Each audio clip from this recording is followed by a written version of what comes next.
1장 1절 6절 신약성경 184쪽에 있습니다. 한 절씩 교독합니다. 그 후에 예수께서 디베랴호스에서 또 제자들에게 자기를 나타내셨으니 나타내신 일은 이러하니라. 시몬 베드로와 디두모라 하는 도마와 갈릴리 가나 사람 나다나엘과 세베대의 아들들과 또 다른 제자들이 함께 있더니 시몬 베드로가 나는 물고기 잡으러 가노라 하니 그들이 우리도 함께 가겠다고 나가서 배에 올랐으나 그날 밤에 아무것도 잡지 못하였더니 날이 새어갈 때 예수께서 바닷가에 서셨으나 제자들이 예수인 줄을 알지 못하는지라. 예수께서 이르시되 얘들아 너희에게 고기가 있느냐 대답하되 없나이다. 이르시되 그물을 내 오른편에 던지라 그리하면 잡으리라 하시니 이에 던졌더니 물고기가 많아 그물을 들 수 없더라. 하나님 말씀 제목 다 같이 읽겠습니다. 얘들아 너희에게 고기가 있느냐. 오늘 본문은 예수님께서 이제 부활하신 후에 제자들에게 나타나신 사건입니다. 그리고 오늘 본문에서는 다섯 번째로 예수님께서 디베라 호수, 디베라 호수는 갈릴리 호수입니다. 갈릴리 호수 중에 어떤 지역의 이름을 따서 디베라 호수 이렇게 이야기하는 것입니다. 갈릴리 호수가 크기 때문에 호수에 있는 일곱 제자들에게, 몇 명의 제자들이라고요? 일곱 명의 제자들에게 나타나신 사건을 다루고 있습니다. 1절 말씀 읽겠습니다. 1절. 그 후에 예수께서 디베라 호수에서 또 제자들에게 자기를 나타내셨으니 나타내신 일은 이러하니라. 여기서 또 제자들에게 나타내셨다 이렇게 하고 있는데 부활하신 예수님께서 먼저 자신을 드러내지 않으면 제자들이 알아보지 못했다는 뜻입니다. 항상 보면은 요한복음 1장을 보면은 막달라 마리아는 예수님을 처음 보았을 때 동산직이라고 이야기했습니다. 근데 예수님께서 나타내시니까 아 예수님이시구나 이것을 이제 알아보신 것입니다. 제자들 역시 예수님께서 나타나셨을 때는 알아보지 못했습니다. 본인이 나타내셔서 가르쳐 주었을 때 이제 알아보게 된 것입니다. 예수님의 부활하신 몸은 이전과 동일하였지만 부활체 영적인 몸이 되셨기 때문에 알아보지 못하는 것은 어쩔 수 없는 것입니다. 예수님이 성경을 보면 예수님이 인식하게 만들어 주었을 때만 제자들이 인식했다는 것을 우리가 알 수 있는 것입니다. 그래서 예수님은 필요에 따라서 감추기도 하시고 나타나시기도 하시고 신비하게 이렇게 활동하셨다는 것을 우리가 볼 수 있는데 오늘 본문도 제자들에게 나타내셨다는 것은 이제 제자들에게 알 수 있도록 보여주셨다 이렇게 그런 뜻으로 우리가 좀 이해할 수 있겠습니다. 주님이 왜 제자들에게 나타나셨을까요? 안 나타나시고 그냥 하늘로 승천하셔도 되지 않겠습니까? 반복적으로 나타나시거든요.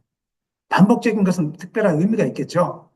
몇 가지 이유가 있습니다. 예수님이 부활하신 예수님이 제자들에게 반복적으로 나타나신 이유는 다름이 아니라 첫 번째는 부활을 확실하게 증거하기 위해서. 부활은 기독교의 핵심입니다. 많은 경우 우리가 고난주간을 맞이하고 곧 고난주간을 또 맞이하게 될 텐데 고난주간을 맞이하면서 십자가를 묵상하고 막 눈물도 흘리고 그 고난에 동참하려고 하시는데 기독교가 십자가의 무덤에만 머물러 있으면 고난에만 머물러 있으면 기독교는 아닙니다. 기독교는 부활이 있기 때문에 기독교가 되는 것입니다. 십자가만 있다면 우리는 아무 의미가 없습니다. 십자가로 예수님이 끝났다면 죽은 종교가 기독교가 되는 것입니다.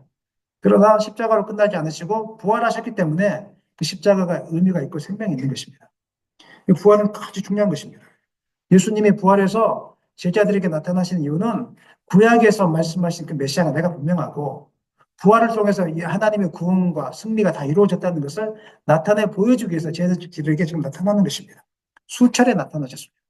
단순히 영적으로 교훈을 주기 위한 사건이 아니라 이것은 실제하는 사건이다. 사랑하는 여러분, 부활하신 예수님이 지금도 눈에 보이지 않지만 우리와 함께 하시면 믿으십니까? 단순히 우리에게 교훈을 주기 위해서 오시는 분이 아니시라 우리를 붙잡아 주시고 우리를 인도해 주시고 우리의 삶을 축복된 길로 인도해 주시기 위해서 오시는 그분이신 것을 여러분 믿으십니까? 살아계신 하나님이신 것을 믿으시죠? 확증하기 위해서 우리가 예수님께서 우리를 자꾸 찾아오시는 것입니다. 마찬가지로 우리가 믿음이 연약하기 때문에 환경과 사람 때문에 자주 흔들리기 때문에 주님께서는 예배 시간에 우리가 모였을 때 자주 찾아오시는 거예요. 왜 우리가 예배를 자주 모입니까? 어떤 분들은 무슨 교회가 이렇게 예배가 많습니까? 이렇게 하시는 분이 있는데 그게 아니고 주님이 찾아오시는 겁니다. 한국교회에 예배를 많이 만들어 놓은 이유는 한국교회 상황 때문에 대한민국 백성들은 조금 기복이 심해. 감정의 기복이. 이 사람들은 환경에 자주 흔들려.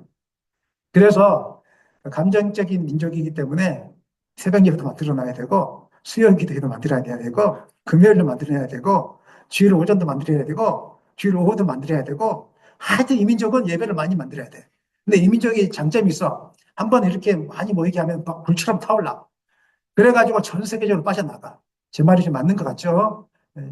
그래서 다른 민족과 비교하면서 왜 미국은 새벽기도 없는데 왜 새벽기도를 합니까? 이렇게 하시면 안 되고요.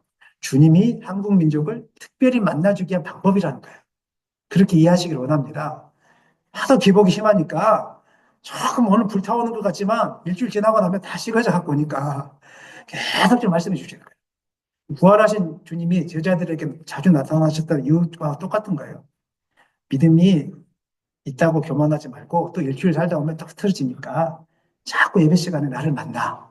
그래서 예배 시간은 부활하신 주님을 만나는 시간이고 주님 확증하는 시간인 것을 여러분 기억하셨으면 좋겠습니다. 자주 만나야 되는 것입니다. 두 번째는 두려움과 낙심에 빠진 제자들을 위로하기 위해서. 오늘도 주님 여러분 찾아오신 이유는 두려움과 낙심 속에 살아가고 있는 사람들에게 걱정하지 말아라. 내가 너와 함께 하고 있다. 두려워하지 말아라. 놀라지 말아라. 너희들이 두려워하고 있는 것들이 일어나지 않는다. 걱정하지 말아라. 이렇게 만나주시기 위해서 오신다는 것입니다. 그리고 세 번째는 성경에 예언된 하나님의 계획이 이미 성취되어졌다. 예수님을 통해서 그 죄악 가운데 눌려 있었고 하나님께로 함부로 나아가지 못했던 그 백성들이 예수님을 통해서 이루어졌다. 예수님이 십자가 못 박히셨을 때 휘장이 둘로 쪼개졌죠. 하나님과 우리 사이에 맡긴 다음에 허물어졌기 때문에 이제 우리는 누구든지 하나님께로 나아갈 수 있다. 예수님을 통해서 이야기를 해주기 위해서 나타나신 것입니다. 그리고 이제 오늘 본문과 관련되어 있는 것인데 마지막으로 제자들에게 사명을 회복시켜주기 위해서 사명을 회복시켜주기 위해서 나타나신 것입니다. 오늘 우리에게 주님이 오신 이유가 무엇이겠습니까? 우리가 예배를 통해서 주님을 만나야 될 이유가 있다면 사명을 회복하기 위함입니다. 많은 분들이 예배만 드리는 것으로 만족하는데 그건 예배의 목적이 아닙니다. 주님이 우리를 찾아오신 목적은 너 예배 잘 들었구나. 기분 좋네. 이게 아니고 주님이 예배 시간에 우리를 찾아오신 목적은 너에게 사명이 있어. 내가 너를 훈련시켜서 사명자로 세워야 될 텐데 근데 아직 내가 준비되지 않았어. 준비해야 돼. 그 대신 사명의 길을 잊지 말아라. 이것을 위해서 우리가 은빛교회를 불러주신 거예요. 오늘 말씀을 통해서 저와 여러분의 부르심의 사명을 회복할 수 있기를 예수님의 이름으로 간절히 축원합니다. 제자들이 디베라호스 즉 갈릴리 호수에서 모였던 이유는 부활하신 예수님의 부탁 때문이었어요. 오늘 본문에 나오지 않았습니다. 마태복음에 보면은 예수님이 갈릴리로 가라 이렇게 말씀하셨다는 것을 알 수 있는데 28장 10절 마태복음 읽겠습니다. 이에 예수께서 이르시되 무사하지 말라 가서 내 형제들에게 갈릴리로 가라 하라 거기서 나를 보리라 하시니라. 예, 가서 갈릴리로 가라. 막달라 마리아 이야기해 주신 거죠. 갈릴리로 가라. 그러니까 제자들이 예수님의 명령을 따라서 왜 가라고 했는지 몰라요. 그냥 갔어요. 주님이 가라고 했으니까 거기서 뭐 하시려고 하나 알지도 못하고 그냥 간 거예요. 그리고 이제 요한복음 21장 2절에서는 그곳에 모였던 제자들이 기록되어 있는데 2절 읽겠습니다. 시몬 베드로와 디두모라 하는 도마와 갈릴리 가나 사람 나다나엘과 세베리의 아들들과 또 다른 제자들이 함께 있더니 시몬 베드로는 예수님의 수제자였죠. 디두모라는 도마는 좀 의심을 하면서 확증하기 위한 지난 시간에 배웠던 그 도마였고 갈릴리 가나 사람 나다나엘이 어디에 나왔습니까? 요한복음 1장에 기록되어 있습니다. 예수님 처음으로 예수님 만나 주셨던 사람 나다나엘, 세베대의 아들 누구죠? 야고보와 요한이 있었고요. 또 다른 제자 둘은 이름이 나와 있지 않습니다. 2명 있었으니까 이렇게 합산하면 7명 이렇게 이제 그 자리에 모여 있었다는 것입니다. 제자들은 예수님의 말씀을 따라 갈릴리 호수로 가긴 했지만 그곳에서 무엇을 해야 될지 아무도 알지 못했습니다. 예수님께서 구체적인 사명을 주지 않았기 때문에 그냥 간 것이죠. 혼란스러웠을 것입니다. 뭘 해야 되지? 혼란스러웠을 것입니다. 이때 시몬 베드로가 나는 물고기를 잡으러 가노라 이렇게 이야기하니까 다른 제자들도 그래 할 일이 없는데 우리도 같이 물고기를 잡으러 가자. 지금 이런 상황이 펼쳐졌습니다. 21장 3절 읽겠습니다. 시몬 베드로가 나는 물고기 잡으러 가노라 하니 그들이 우리도 함께 가겠다고 나가서 배에 올랐으나 그날 밤에 아무것도 잡지 못하였더니 제자들이 물고기를 잡으러 간 것이 잘못된 것입니까? 잘된 것입니까? 어떻게 생각하세요? 여러분 어떻게 생각하세요? 잘못된 것도 아니고 잘된 것도 아니고 그냥 혼란스러운 상황에서 할 일이 없으니까 익숙한 것을 따라간 것이죠. 여러분들도 일반적으로 할 일이 없으면 뭐 하세요? 뭐 하십니까? 스마트폰 보지 않겠어요? 할 일이 없으면 익숙한 거 하는 거예요. 할 일이 없으면 그냥 텔레비전 보든지, 할 일이 없으면 뭐 그냥 맛있는 거 먹든지, 제자들이 그런 거예요. 근데 이 본문을 가지고 이제 좀 오해하면은 마치 그냥 하나님의 말씀을 따라가지 않았던 것처럼 이렇게 오해할 수 있는 그렇지 않고요. 아무것도 할 수 없는 상황 속에서 그냥 익숙한 것에 본능적인 일들을 한 것입니다. 행위 자체가 잘못된 건 아닙니다. 주님이 와서 너 왜 물고기 낚았어라고 야단치진 않았어요. 그냥 물고기 낚으러 간 거예요. 하지만 주님은 알고 있었죠. 이미 그렇게 할 거라고 알고 계시고 그것을 통해서 교훈을 주시려고 지금 기다리고 있었던 것이죠. 늦게 나타나신 것이고 물고기를 잡았던 것이죠. 우리도 이제 교회 생활을 하면서 사명에 집중하지 못하고 가만히 내버려 두면 혼란에 빠지게 되어집니다.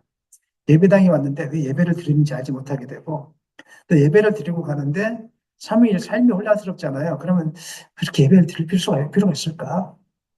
기도를 하는데 사명을 가지지 않고 기도하면 기도가 안 됩니다. 저에게는 하나님 주신 사명이 있습니다. 아픈 자들을 치료하고 말씀을 통해서 복음을 전하고 회복하는 사명이 있습니다. 그래서 기도가 끊이지 않습니다. 계속 근무들을 넣고 계속 기도하고 이런 사명, 또 목회자로서의 복음을 증가하는 사명이 있고 하다 보니까 기도가 끊이지 않습니다. 계속 예배를 붙들게 되고 또 사명이 있습니다. 예배 시간 올 때마다 저는 기도 시간 올 때마다 영적인 전쟁이구나. 지금 사단이 이곳에 우리 성도님들 나오지 못하게 가진 방법을 동원해서 지금 여러 가지로 유혹하고 있을 텐데 언제 저녁에도 그냥 계속 기도하고 하는 유혹에 넘어지지 않게 도와달라고 계속 기도하고 기도할 수밖에 없는 이유는 다른 것이 아니라 기도하지 않으면 영적으로 지긴다는 것을 알기 때문에 너무 많이 경험했었어요. 영적으로 진다는 것을 알기 때문에 기도를 멈출 수가 없는 거예요. 그래서 저는 계속 기도하고 있어요. 그런데 우리가 이제 사명에 따라가지 않으면 환경에 휩쓸리게 되어집니다. 익숙한 것에. 그래서 무기력해져요. 왜 예배를 해야 되지? 왜 기도를 해야 되지? 왜 이렇게 꼭 주의를 꼭 이렇게 지켜야 되지? 그냥 편하게 하면 되지. 아무 데나 가서 주일 예배 드리면 되지. 뭐 이런 식으로 편의적으로, 본능적으로 따라가게 되어집니다. 이걸 조금 더 확장시켜 보면은 우리가 사명에 집중하지 못하게 되면은 우리 가장 본능을 쫓아가는 것이 물질주의 아니겠습니까? 돈 없으면 안 되는 거. 돈을 목표로 삼는 거. 내버려 두면은요, 돈을 또 목적으로 삼습니다. 옆에 사람이 주식을 투자해가지고 주식이 많이 올랐다는데 나도 주식을 이번에 했을 걸. 그때 잘못했다. 이번에 해야 돼, 말아야 돼. 막 이렇게 물질주의로 가는 거예요. 아니, 주식을 하든지 말든지 그게 뭐가 중요합니까? 하나님이 나의 인생을 책임져 주시죠. 믿으십니까? 적어도 하나님의 사람이라면 그런 자신감이 있어야죠. 아멘이시죠? 그런 자신감. 주식을 성공했든지 실패했든지 나 그거 믿지 않아. 나는 오직 하나님이 나의 인생을 책임져 주셔. 이런 자신감. 또 이제 자기 중심적인 삶을 가지게 돼요. 항상 내가 무엇인가를 해야 되고, 내가 무엇인가를 노력해야 되고, 계획해야 되고, 부지런히 살아야 되고, 하나님을 의지 않고 자기가 끝까지 막 계획하면서 가려고 하는 이런 잘못된 길로 또 빠지게 되어집니다. 하나님을 의지하지 않는데 가만히 내버려 두면 해그듯이 그렇게 되어져. 혼란스러운 상황 속에서 제자들이 해야 될 일은 물고기를 잡는 것이 아니라 무엇을 해야 됐을까요? 기도를 해야 되죠. 주님을 기다리면서. 제자들이 기도하지 못함으로 실패했던 사건들이 있죠. 무슨 사건입니까? 겟세마네 동산에서 예수님이 기도하실 때 십자가를 앞두고 기도하라고 했는데 육신이 약해서 잠을 자다가 뭐 기도 안 해도 되게 피곤한데 막 핑계대다가 실패하고 말았지 않습니까? 그것을 기억했다면 주님이 갈릴리로 가라 했다면 익숙한 것을 쫓아 행할 것이 아니라 그냥 기다렸으면 혹시 기도하면서 기다렸으면 좋지 않았을까? 그래서 그냥 주님이 왜 이곳에 보내셨을까? 기도해야 되겠다. 사랑하는 여러분, 인생이 혼란스럽고 아무것도 할 일이 없을 때 돌아다니려고 하거나 스마트폰 보거나 이렇게 하지 마시고 기도의 자리에 나와서 기도하시길 소망합니다. 기도하다 보면 하나님의 뜻을 알게 되고 사명을 깨닫게 되어져요. 그래서 인생의 목적을 깨닫게 되어지는 거예요. 예수님의 부르심을 충분하게 인식하지 못했기 때문에 늘 익숙한 삶으로 자꾸 회귀하는 것입니다. 그래서 신앙이 자라나지 않습니다. 사명을 쫓아가지 않는 사람들은 신앙이 자라나지 않아요. 10년인지 20년을 신앙생활을 해도 늘 아이와 같아요. 성령의 역사도 경험하지 못하고 하지만 사명을 쫓아가는 사람들은요. 1년만 믿어도요. 신앙이 어마어마하게 자랍니다. 그리고 성령의 역사를 경험하게 되어지고 하나님의 동행하심을 경험하게 되어지는 것입니다. 부활하신 예수님이 제자들을 갈릴리로 보내신 이유는 다른 것이 아니라 무엇을 회복시켜주기 위해서요? 사명, 부르심의 사명을 회복시켜주기 위해서 불렀다는 것입니다. 오늘 그렇다면 주님이 오늘 예배 자리에 은빛교회를 모아주신 이유가 무엇일까요? 우연이 아닙니다. 사명을 회복시켜주기 위함입니다. 각자마다 사명이 있습니다. 제가 금요 기도회 때 말씀을 잠깐 예화로 드렸는데 사람마다 주어진 사명이 있어요. 어떤 분들은요, 교회당에 그 먼지가 떨어지거나 쓰레기가 떨어지면 꼭 주워야 직성이 풀리시는 분이 있어요. 청소의 사명이 있습니다. 청소의 사명이 있어요. 또 어떤 분들은 아이들이 막 떠들고 있으면 조용히 시키고 싶은 이 마음이 올라오시는 분들이 있어요. 이분은 아이들이라는 사명이 있는 거예요. 내가 아이들을 만나면 얼마든지 편안하게 조용히 시킬 수 있는데. 그런데 아이들이 야단치는 분은 그 아이들 사명이 아닙니다. 그거는 조용히 다스려 준 사명이 있어요. 저희 교회 이제 전기 온수기가 설치되어 있었어요. 이번 주에 설치되었습니다. 오늘부터 따뜻한 물 나옵니다. 누가 설치되어 있는지 말씀 안 해드리겠습니다. 우리 그 사명이 있어요. 어떤 사명이냐면 찬물 이게 하는 거 보면서 온수기 하나 있었으면 좋겠다. 저도 생각은 하고 있었지만 달아야 되겠다 생각을 못했거든요. 근데 그분은 그냥 그 사명이 하나님이 주신 사명에 순종해서 갖다가 붙여 놓으셨어요. 저게 좀 비싼 돈인데 붙여 놓으셨어요. 누군지 묻지 마시고 자연적으로 알게 될 것이까지. 사명이에요.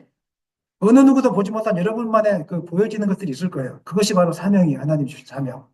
그게 사명입니다. 우리가 무료한 시간을 보낼 때 해야 될 일은 스마트폰을 보내고 지내는 것이 아니라 그 시간에 기도하고 말씀을 펴서 하나님이 나에게 주신 뜻이 무엇인지를 알아보는 것입니다. 오늘 이 시간에 그냥 가만히 앉아 계시면서 익숙했던 삶의 방식을 따라 예배하지 마시고 한 저를 따라 하시죠. 나에게 주시는 사명이 무엇입니까? 이것을 좀 물으시면서 주님 앞에 물으시면서 앉아 계시면 말씀을 들으시면 훨씬 더 좀 뜨거운 예배, 하나님의 음성을 듣는 예배가 되지 않을까 이런 생각을 하게 되어집니다. 예수님의 부르심을 기다리기보다 그냥 불확실함 속에서 자기 익숙한 것을 쫓아가던 제자들이 그날 밤에 뭐라고 얘기했습니까? 아무것도 찾지 못했습니다. 이거 주님이 찾지 못하게 하신 것이죠. 익숙한 것을 쫓아서 마음대로 한번 해봐. 이미 주님의 계획이에요. 깨닫게 하시려고. 그냥 내버려 두신 거예요. 그냥. 한번 해봐. 헛된 수고를 해봐. 우리에게도 하나님이 그렇게 하시거든요. 기도하는데 아무 능력도 안 나타나고 아무것도 일어나지 않고 그럴 때는 기다리시는 거예요. 한번 네 마음대로 한번 살아봐. 우리가 네 마음대로 사는데 뭐 벌도 안 내리고 뭐 번개도 안 치잖아요. 아무 이상 없네. 근데 하나님은 그것을 기다리고 있는 거예요. 나중에 실패 속에서 아무것도 안 된다는 거예요. 주님 없이는 아무것도 안 된다는 것을 경험하기 위해서 내버려 두고 있는 거예요, 지금. 그럴 때 빨리 정신 차리고 죽기로 돌아가기를 소망합니다. 제자들은 물고기를 잡는 전문가였잖아요. 낚시 잘하시는 분들은요, 어디에 물고기가 있는지 보인대요. 이렇게 딱 보면은 느낌이 와요. 아, 저기다 낚시를 하면 되겠다 하면서 그 위치, 포인트, 물고기 색깔, 그러니까 물 깊이와 색깔만 봐도 우리는 아무리 던져도 안 낚이거든요. 그 사람들은 딱 보면 아, 저기다 하면서 딱 던지면요. 그냥 순식간에 낚이는 거예요. 혹시 여기 낚시 전문가 계세요? 저는 잘 모르는데 포인트가 잡히는 거예요.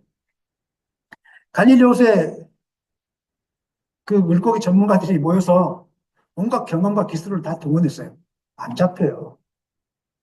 우리의 경험과 기술을 동원해도 하나님 의지하면 되는 것이 하나도 없습니다. 주님 이걸 깨닫고 하고 있는 게 헛수고였어요. 그날 밤에 아무것도 잡지 못하였습니다. 인간의 노력만으로는 아무것도 할 수 없다는 것을 자꾸 주님 가르쳐주고 싶었던 것이죠. 하지만 나중에 보시면 아시겠지만 주님의 말씀에 순종했을 때 풍성한 물고기를 낚았습니다. 이것이 오늘 말씀의 큰 교훈이 되는 것입니다. 돈 버는 일 소중합니다.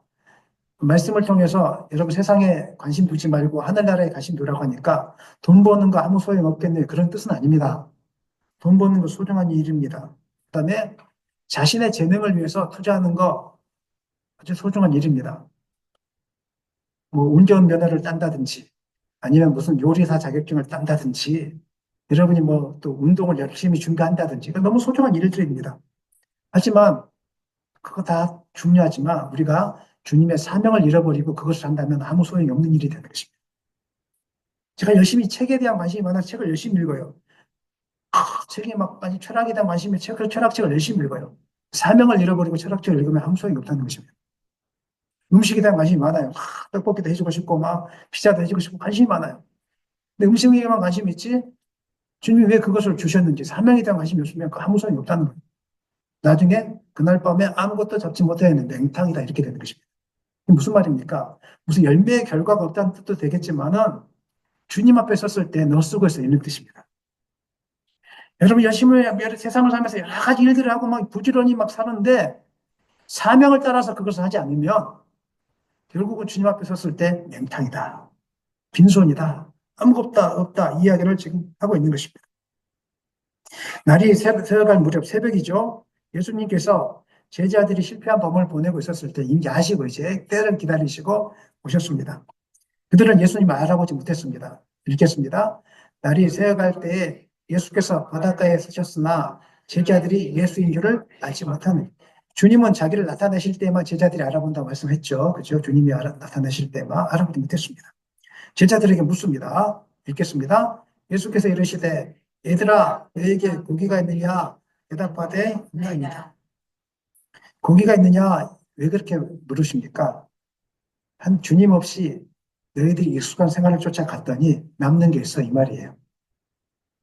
너희들이 익숙한 대로 그냥 살았더니 남는 게 있어? 지금 주님이 이제 앞으로 이제 사명을 주시기 위해서 주님을 의지하지 않으면 아무것도 안 돼. 이걸 가르쳐 주시려고 사명을 주시기 전에 이걸 스텝을 한 단계씩 이제 밟아가고 있는 예수님 모습 우리가 지금 보고 있는 것입니다. 이걸 한글로 읽을 때는 별 이렇게 느낌이 안 옵니다. 근데 헬라어 원문을 보면 이 본문 말씀 느낌이 많이 오거든요. 왜 주님이 제자들에게 얘들아 이렇게 했을까요? 얘들아는 우리가 알고 있는 헬라어 단어가 파이디온입니다. 파이디온 많이 들어보셨죠? 이 파이디온은 7세까지의 어린아이, 갓난아이, 성숙하지 못한 아이를 할 때 파이디오나 이렇게 얘기하거든요. 얘들아 이렇게 부르십니다. 제자들은 엄청 장성했잖아요. 제자들에게 아그들아 이렇게 하고 있어요, 예수님이. 왜 그럴까요? 자기들은 실력과 경험이 있다고 생각했지만 주님 보시기엔 너무 어설픈 아이들에 불과한 거예요. 하나님을 의지할지도 모르고 주님께 기도할지도 모르고 수십 년간 생활했는데 뭐 기도도 할지도 모르고 예배도 드릴지도 모르고 여전히 어린아이와 같은 거예요. 안타까운 마음이에요. 주님이 얘들아 이렇게 하는 거예요. 얘들아. 무슨 일이 있으면 막 우왕좌왕해요. 기도의 자리 나오면 다 되는데 주님만 의지하면 다 되는데 그것이 할 줄은 모르는 거예요. 그러니까 얘들아 이렇게 주님이 이렇게 부르고 있는 거예요. 너희들 능력만을 가지고 살고 있는 사람들, 자신이 힘이 있다고 재능이 있다고 막 자신 능력을 갖고 사는 사람들에게도 세상 사람들의 입장에서는 참 능력 있어 보이고 힘 있어 보이지만 주님 앞에서는 얘들아 이거예요. 저는 여러분들이 얘들 신앙에 머물지 않고 영적인 장성한 분량에 이르기를 소망합니다. 그래서 주님이 맡겨준 사명을 기쁨으로 감당할 수 있는 불 속이라도 들어갈 수 있는 물 속이라도 들어갈 수 있는 그런 믿음의 장성한 분량까지 이르기를 예수님의 축원합니다. 이게 또 고기로 번역됐잖아요, 물고기. 근데 사실은 고기가 아니고요. 그 귀하고 소중한 진귀한 것 이렇게 해석해야 맞습니다. 헬라어로 이야기하면 프로스파기온이라고 이야기하는데 그 빵과 함께 먹는 음식, 진귀한 진미, 산의 진미 이것을 표현할 때 쓰는 단어인데요. 여기 찾아보니까 주석을 찾아보니까 이 단어가 신약 성경에서 한 번만 쓰였답니다. 예수님이 의도가 있어서 이 단어를 썼겠죠. 물고기란 그 빅투스인가요? 그 물고기란 단어를 쓰지 않고 프로스파기온 진귀한 것을 썼다는 것은 의미가 있는 것입니다. 그래 예수님께서 묻고 있는 거예요. 너 그렇게 너희 경험을 가지고 물질적인 것을 위해 추구했는데 너희 삶에서 가장 진귀한 것을 얻었어? 너희들이 그렇게 열심히 살았는데 어때 만족할 만한 것을 얻었어? 여러분 한번 물어보겠습니다. 이제 부모님들이니까 애들을 여러분 뜻대로 열심히 교육했겠죠. 뭐 주말 되면 뭐 놀러도 같이 가고 도서관도 가기도 하고 어린이집도 가기도 하고 여러 가지 했겠죠. 근데 그렇게 함으로써 여러분 진귀한 것을 얻었습니까? 주님 묻고 있는 거예요. 제가 묻는 게 아니고 그렇게 함으로써 어떻게 여러분 삶의 가치를 얻으셨습니까? 묻고 있는 거예요, 우리에게. 여러분의 건강을 위해서도 여러분 많이 노력하시고 계시죠. 콜레스테롤 낮추기 위해서 운동도 많이 하실 것이고. 또 주님 물으세요. 그렇게 하는 거 중요해.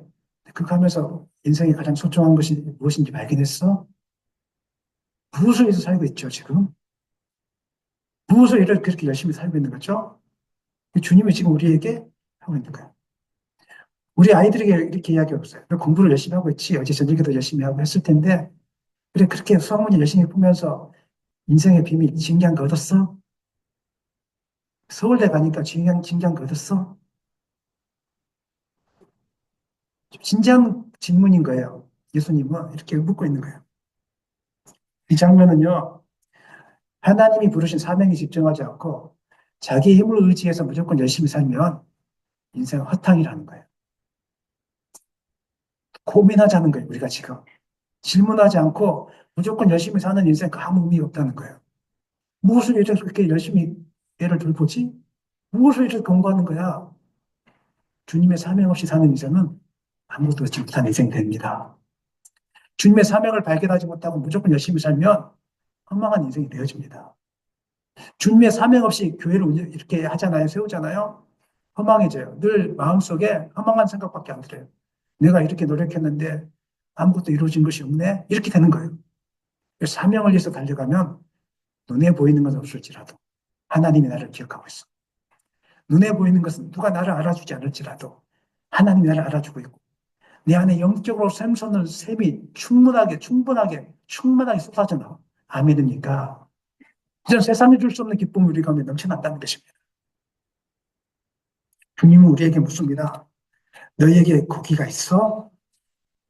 나를 떠나서 너희가 하고 싶은 대로 사명을 발견하지 않고 너희가 하고 싶은 대로 마음대로 살았더니 정말 마음에 진귀한 것을 발견했어? 이렇게 묻고 있는 것입니다. 우리가 믿음의 길 위해서 경계해야 될 것이 두 가지가 있습니다. 오늘 본문에 근거하면 첫 번째는 삶의 가치입니다. 우리가 무엇을 위해서 살아가는가? 무엇을 추구하며 살아가는가? 질문을 던져보셔야 되는 것입니다. 세상의 가치를 추구하는 것은 빈 그물뿐이다. 이렇게 말씀하고 있는 것입니다. 솔로몬 왕이 우리에게 말씀해 주었습니다. 전도서 2장 10절로 11절 읽겠습니다. 무엇이든지 내 눈이 원하는 것을 내가 금하지 아니하며 무엇이든지 내 마음이 즐거워하는 것을 내가 막지 아니하며 이는 나의 모든 수고를 내 마음이 기뻐하였으므라 이것이 나의 모든 수고로 말미암아 얻은 몫이로다. 하나님의 사명을 발견하기 전에 솔로몬 왕은 세상에 마음이 원하는 대로 막지 않고 하고 싶은 대로 잠을 자고 싶으면 잠을 자고 놀러 가고 싶으면 놀러 가고 예배 드리고 싶으면 예배 드리고 예배 못 드리게 되면 또 못 드리게 되고 그냥 마음이 원하는 대로 마음이 기뻐하는 대로 그냥 욕심이 원하는 대로 했다는 거예요. 그러면서 내가 이렇게 노력했더니 많은 걸 얻었네. 이렇게 노력했더니 참 많이 이뤘네. 자기 스스로 만족했다는 거예요. 11절 읽겠습니다. 그 후에 내가 생각해 본즉 내 손으로 한 모든 일과 내가 수고한 모든 것이 다 헛되어 바람을 잡는 것이며 해 아래서 무익한 것이로 나중에 깨닫게 되어집니다. 아들들이 자기를 배신하고 삶이 자기 뜻대로 흘러가지 않고 내가 헌신하고 수고했는데 우리 부모님도 그렇게 하지 않았으면 좋겠습니다. 특히 남자 부모님들이 그렇게 하지 않았으면 좋겠는데 내 자식 다 키워놨더니 며느리만 좋은 일 시킨다고 헛수고했다고 그래서 딸이 최고라고 이런 말 하지 않았으면 좋겠습니다. 자식에게 무엇을 바라려고 이렇게 키우는 거 아니지 않습니까? 내보내야죠. 하나님 앞에. 저는 여러분들이 그런 부모님 되었으면 좋겠습니다. 얘들아, 부모를 돌보는 것도 소중한데 너희들이 하나님 나라를 위해서 헌신하는 게 더 기쁜 일이야. 그렇다 부모를 돌보지 말라는 뜻은 아니에요. 하나님을 위해서 나라를 위해서 헌신하면 자연적으로 그 자녀들은 부모를 더 헌신하게 돼 있습니다. 이게 자연적인 법칙이에요. 하나님을 섬기지 못한 사람들은 부모 돌보지 않습니다.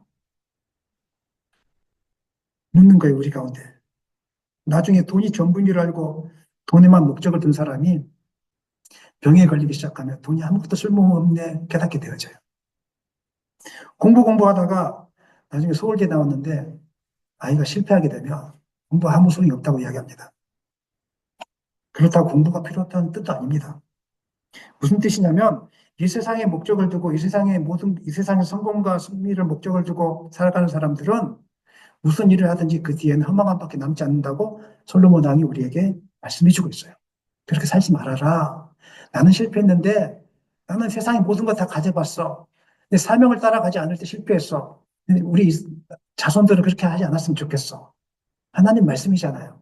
그렇게 하지 말았으면 좋겠어. 하나님 나라에 목적을 두지 않고 돈과 성공을 위해서 달려가면 나중에 하나님 앞에 섰을 때 내가 할 수가 있구나. 그리고 저도 이제 많은 분들을 하늘나라 보내봤는데 그 하나님 안 믿는 사람들이 다 공통적으로 후회를 합니다. 마지막에. 인생 헛살았다고.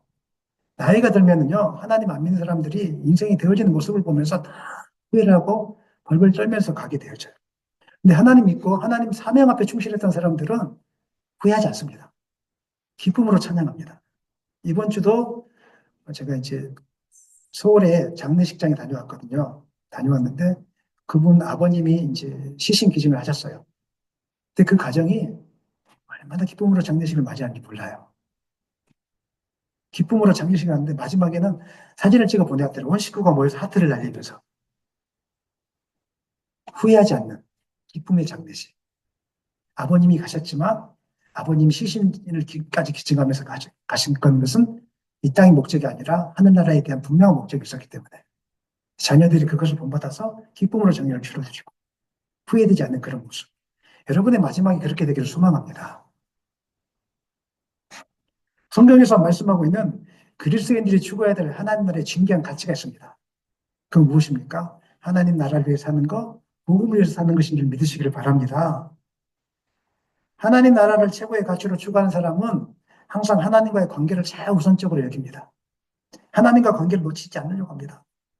삶이 바쁘고 힘들지만 그 속에서 하나님과의 관계를 놓치지 않으려고 합니다. 힘들어도 저녁에 작업복 입고 막 기도에 나오고 힘들어도 그냥 기도하지 못했기 때문에 피곤하지만 새벽 예배 나와서 나 기도라도 하고 가겠습니다 하고 막 나가기도 하고 또 아니면 시간이 안 되면 낮에 나와서 주님 앞에 붙들기도 하고 또 운전하면서 기도하기도 하고 이렇게 하나님과의 관계를 놓치지 않으려고 하는 것입니다. 그리고 돈이나 명예나 권력보다는 하나님의 뜻에 순종하려고 노력하는 사람이 하나님 나라의 가치를 추구하는 사람입니다. 때로는 하나님의 나라를 위해서 열심히 돈을 벌지만 하나님 나라를 위해서 그것들을 때로는 필요할 때 다 내어놓기도 하시고요. 우리 교회 성도님들은 그런 분들이 많이 있습니다.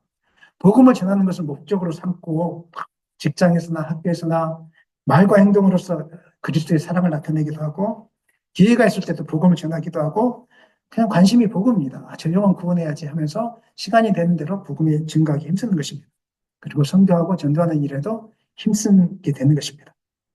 마지막으로 하나님 나라를 추구하는 사람들은 예수님의 성품을 닮아가기에 이렇습니다. 겸손합니다. 용서와 사랑을 실천합니다. 자신의 유익보다는 남을 배려하는 마음을 가지고 항상 생각하는 것입니다. 예배당에 나올 때도 배려하고 또 집에 가서도 배려하고 이런 마음들이 여러분 가운데 있기를 간절히 축원합니다. 믿음의 길을 위해서 우리가 첫 번째로 주의 깊게 살펴봐야 될 것이 삶의 가치라고 이야기했습니다. 하나님 나라의 가치. 두 번째가 있는데 자기 방법과 노력으로 해결하려고 하는 이런 습관들을 좀 내려놓으셔야 됩니다. 우리는 가만히 내버려 두면 말씀에 순종하는 것이 아니라 하나님을 의지하는 것이 아니라 자석이 쇠를 막 끌어당기듯이 쇠가 자석에게 끌려가듯이 여전히 또 자기 생각과 자기 노력으로 무엇인가를 하려고 하는 이런 일들이 많이 있습니다. 자기 생각과 자기 노력으로 하나님의 뜻을 이루려고 하다가 실패한 사람들의 이야기가 성경에 많이 나옵니다. 아브라함에게 하나님 말씀하셨죠. 내 후손을 하늘의 별과 같이 많게 할 것이다. 아브라함 아멘 했습니다. 야, 하늘의 별과 같이 많겠다. 할렐루야. 야, 그런데 오랜 기다림 끝에도 아기가 태어나지 않았어요. 그래서 아브라함이 한 행동은 사라의 말을 들었죠. 아, 사라의 예정 하갈을 통해서 이루시는 거구나 하면서 이제 하나님의 방법이 아닌 인간의 방법을 취한 거예요. 이 결과가 어떻게 되었습니까? 결국 하나님의 계획이 아니었기 때문에 자손과 자손이 싸우고 투쟁하는 혼란 속으로 빠지게 되는 잘못된 우리를 범하고 말았습니다. 하나님은 사울에게 아말렉을 진멸하라고 명령하였습니다. 근데 사울은 좋은 가축들을 남겨놓고 백성들이 눈치를 보았습니다. 사무엘이 지적하니까 내가 하나님께 순종했지만 백성들이 원해서 가축을 남긴 것이라고 이야기했습니다. 우리하고 똑같죠. 하나님께 순종하고 있습니다. 마음을 하나님께 드리고 있습니다. 하지만 특별한 이유가 있어서 그때 못 갔습니다. 이런 거하고 똑같은 것입니다. 자녀들에게 우리가 좋은 것을 많이 해주는 건 필요합니다. 자녀를 위해서 기도하지 않고 하지만 하나님을 의지하는 모습 보여주지 않고 가르쳐주지 않는 채로 자녀들에게 좋은 것을 주면 아무것도 남는 것이 없게 되어집니다. 저는 성도들 그동안 그 목회 생활하면서 많이 봤습니다. 후회하는 분들. 자녀들에게 신앙의 모습을 물려주지 않고 좋은 대학을 물려주고 물질만 물려주다가 결국 자녀들이 부모의 속을 썩이는 것을 저는 많이 보았습니다. 열심히 일하고 돈 벌어도 결국은 자녀들이 만족하지 못하는 삶을 물려주게 될 것입니다. 학벌, 직장, 명예를 위해서 자녀들은 똑같이 노력하게 될 것입니다. 하지만 우리 자녀들은 마음에 진정한 평안이 없는 삶을 또 살게 될 것입니다. 저는 여러분에게 부탁드리겠습니다. 이런 악순환에서 끊어내기를 소망합니다. 그냥 말로만 너 성경책 읽어야 돼. 말로만 너 기도해야 돼. 이렇게 해서는 변화되지 않습니다. 자녀는 부모의 모습을 그대로 닮아갑니다. 제가 많은 사람도 봤습니다. 우리 아이들이 고집이 너무 세요. 우리 나 누구를 닮았는지 모르겠어요. 자기를 닮았는데도 그래. 모르더라고요, 진짜로. 부모님들은 자기 안 닮았다고 생각해요. 말 안 듣는 자식이 태어나지 있잖아요. 그럼 자기 안 닮았다고 생각해요. 근데 저는 딱 보고 있거든요. 닮았어요. 너무 닮았어요. 저한테 상담을 구하러 오시는 분들이 있어요. 근데 제가 볼 때 너무 닮았는데 막 부정적인 말을 하는 거 완전히 닮았거든요. 자기는 부정적이지 않다는 거예요. 난 똑똑한데 내 자식이 참 부정적이고 게으르다는 거예요. 왜 그럴까요? 생각과 행동이 다른 거예요. 생각으로는 내가 하나님 잘 믿고 있다고 생각해요. 내가 주일날 예배도 드리고 내가 헌금도 하고 막 했으니까 생각은 했는데 집에 가서는 행동은 전혀 믿음이 아니에요. 무슨 문제가 터지면 벌벌 떨기 시작하고 막 어디 전화 돌리기 시작하고 막 나서기 시작하고 막 아이고 아이고 아이고 막 하기 시작하고 두려워하고 막 하는 행동은 다 세상적인 방법을 다 쳐. 그리고 너 예배 잘 지켜야 되는데 부모들은 예배를 또 잘 소홀히 하고 기도해야 되는데 기도도 하지 않고 그 모습을 따라가고 있는데 부모들이 모르는 거예요. 사랑하는 여러분, 말이 아니라 행위로 보여주시기를 소망합니다. 그래서 아이들이 뭐 공부를 해야 되고 막 거기에 공부에 매여 있고 학벌에 매여 있고 돈에 매여 있고 그런 신앙이 아니라 그것들이 없을지라도 오직 사명에 끌려가는 우리 아버지는 이렇게 예배했지. 우리 아버지는 이렇게 기도했지. 우리 아버지는 예배를 소중히 여겼지. 이런 것들을 물려줄 수 있는 여러분들이 되기를 예수님 이름으로 간절히 축원합니다. 주님 말씀하시죠. 가장 지혜로운 인생은 모든 것이 하나님의 손에 달려 있다는 것을 알고 말씀에 순종하고 기도의 삶을 사는 것. 이런 삶을 살지 않으면 너 나중에 빈손이야. 이 이야기를 지금 제자들에게 가르치고 있는 것입니다. 실패를 경험한 제자들에게 주님 말씀하십니다. 우리 6절 읽겠습니다. 이르시되 그물을 배 오른편에 던지라. 그리하면 잡으리라 하시니 이에 던졌더니 물고기가 많아 그물을 들 수 없더라. 신기합니다. 주님이 제자들의 말씀에 순종해 던졌더니 물고기가 엄청 막혔습니다. 너무 신기하지 않습니까? 누가 이렇게 하신 것이죠? 세상과 만물을 창조하신 주님이 권능으로 그렇게 하신 것입니다. 인생은 하나님께 달려 있습니다. 하나님은 주시기도 하시지만 반대로 가져가시기도 하시는 분이십니다. 여러분 믿으십니까? 욥이 이렇게 고백했습니다.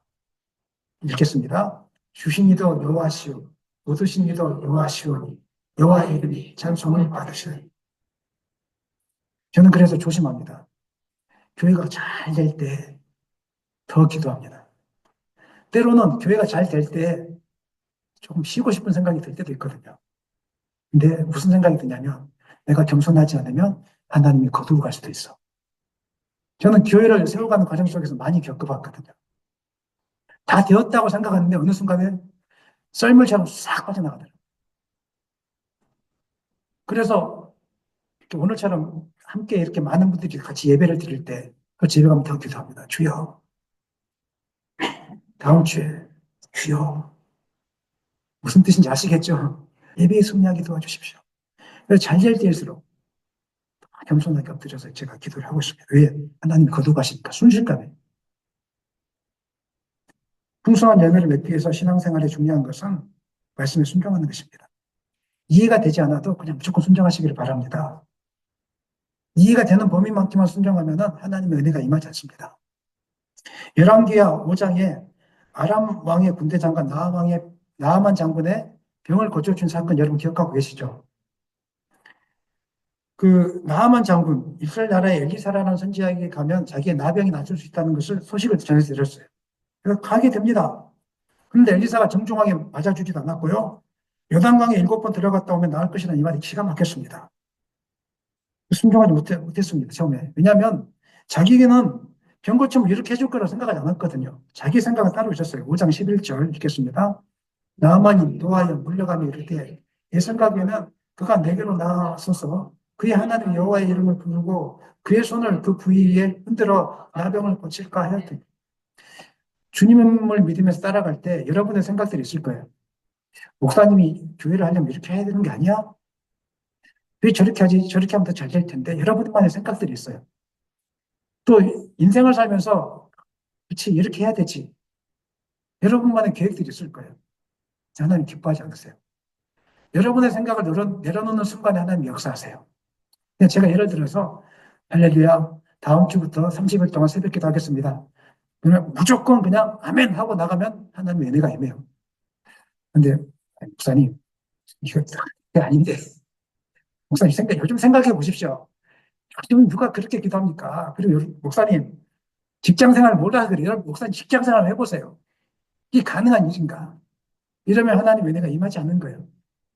저는 여러분들이 이해가 안 돼도 순종할 수 있기를 소망합니다. 죄송한 이야기 하나 하겠습니다.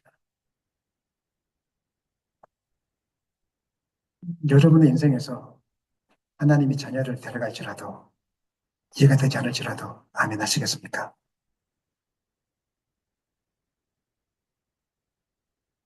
아멘 할 수 있게 되기를 소망합니다.